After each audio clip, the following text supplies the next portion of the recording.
8e jour. Il est 6 heures. Aujourd'hui, je fais mon miracle morning dehors. Encore quelques difficultés à se filmer, à me parler seule.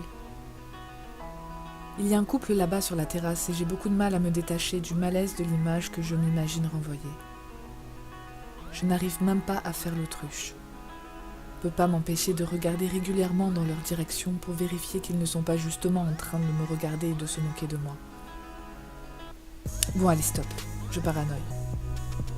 Il fait un peu frais. Les lumières sont magnifiques. J'ai pas envie de me filmer en parlant à la caméra, cela me priverait de ce spectacle. D'ailleurs, j'ai même envie d'abandonner cette partie de la démarche parce que c'est beaucoup de travail et j'ai un peu l'impression de passer à côté de ce qui importe vraiment. J'ai peur du temps qui passe.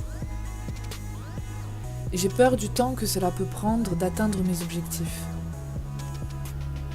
Quand on se lance sur un chemin inexploré, complètement inconnu de tous, tel que peut l'être la quête de sa mission, personne n'est en mesure vraiment de savoir combien de temps cela va prendre, ni de quel matériel, ressources, compétences, assistance on aura besoin pour aller au bout.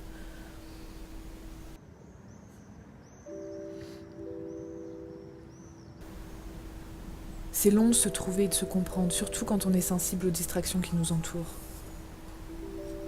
Une image. J'adore les images. Imaginons qu'on est des explorateurs, qu'on découvre un nouveau continent. C'est gros un continent. La reine d'Espagne nous a donné pour mission d'explorer, de cartographier et enfin de trouver la manière la plus rentable d'exploiter ce nouveau territoire. Du coup, on n'a aucune idée du temps que ça va nous prendre. C'est cohérent de se dire, ça prendra le temps que ça prendra, mais pour être efficace, il faut laisser le temps au temps. Je suis un continent.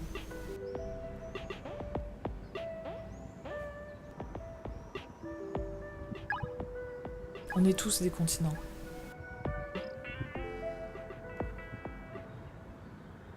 Mais il semblerait que tout ce qui m'entoure me pousse à démarrer immédiatement l'exploitation des quelques 10 hectares que tout le monde connaît. Ces quelques 10 hectares que tout le monde a d'ailleurs. T'as pas le temps, tu dois trouver un travail d'abord. Tu peux t'intéresser au développement personnel sur ton temps libre, mais d'abord il faut s'insérer dans le marché du travail, dans la société, dans les courses, acheter une maison, une voiture, un iPhone, des habits de marque, de l'électroménager. Un Thermomix, t'as pas de Thermomix? Le Thermomix, c'est la vie. Et puis, t'as pas de sous? C'est pas grave, tu fais un crédit. Les crédits, c'est la vie.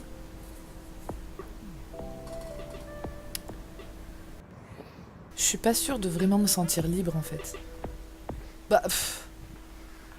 On n'a pas besoin d'être libre. En fait, si, t'es libre, hein. En vrai, tu fais ce que tu veux. Hein. Tu peux être une clocharde dehors, sur le bord de la route. En gros, c'est ça l'échec, c'est de pas faire comme tout le monde avec ce qu'on a, quoi.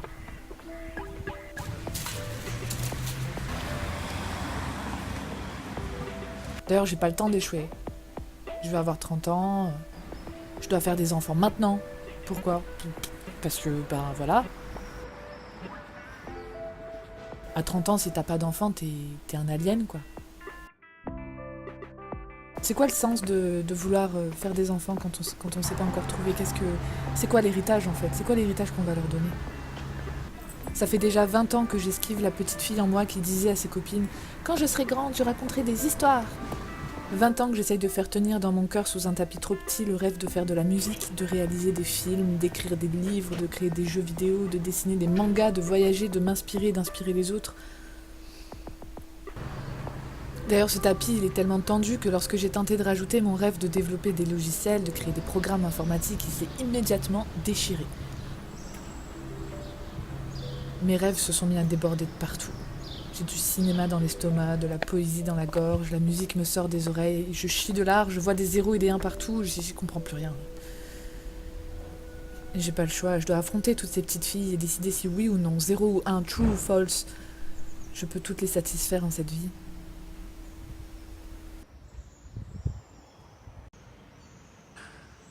C'est agréable cette petite balade matinale. Aujourd'hui, je voudrais partager ma réflexion sur le courage, car dans le cadre de l'expérience, mon objectif premier était d'éradiquer un certain nombre de peurs que j'ai et qui m'empêchent d'avancer. J'en suis venue à la conclusion que cet objectif est vain.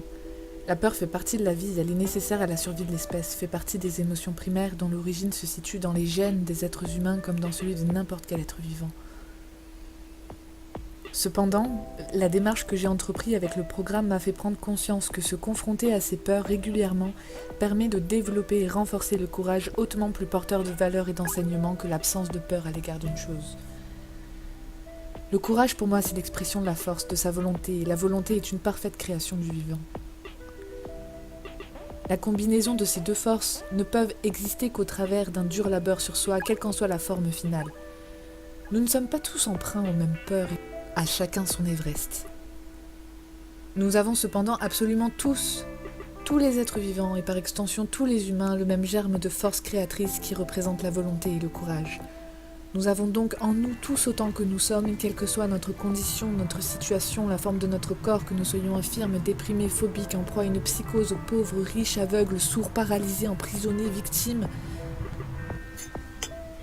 Tant que nous sommes en vie, nous avons tous, sans exception, l'organe de la volonté et par extension celui du courage.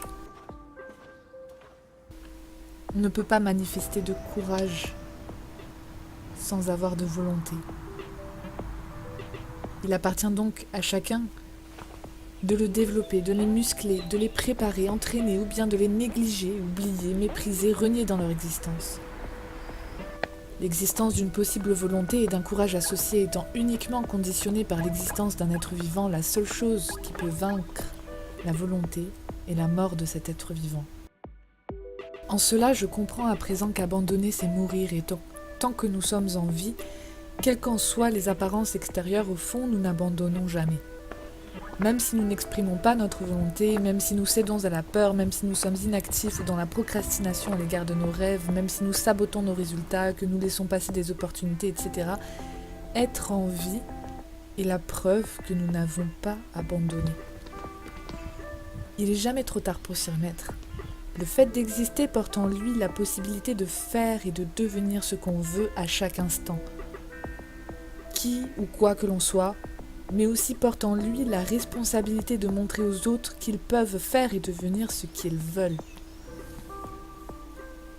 Par la conscience d'être responsable de ma vie, je prends conscience de la responsabilité de l'image qu'elle renvoie aux autres et qui fait écho avec leur vie.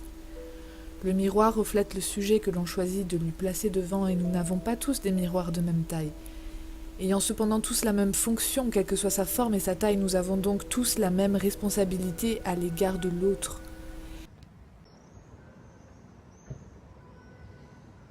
Là est la contribution la plus élevée que l'on puisse avoir sur le monde, que nous soyons engagés dans des actions humanitaires ou simplement en train de rager sur les réseaux sociaux au sujet de ce qui nous révolte, que nous ayons des milliards de dollars ou seulement de quoi payer notre loyer et la facture d'électricité, le seul et unique engagement qui aura la portée la plus pertinente et efficace sur le monde durant notre vie est de prendre la décision chaque jour d'effectuer une action de plus qui nous rapproche de la personne que l'on veut être.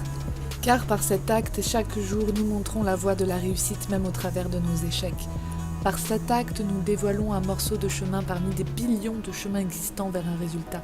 Par cet acte, nous autorisons au moins une personne de notre entourage à nous suivre ou à prendre un autre chemin. Par cet acte, petit ou grand, nous tendons la main et nous rendons un service immense à l'humanité, que nous en ayons conscience ou pas, que nous en ayons l'intention ou pas, que nous en ayons peur ou pas. Le courage, c'est donc de s'engager dans la vie à satisfaire notre plus profonde volonté d'apporter une ou plusieurs valeurs ajoutées à notre espèce et par extension, c'est ainsi que l'on peut vaincre la mort. Par une succession d'actes tout au long de la vie qui créent une contribution immortelle.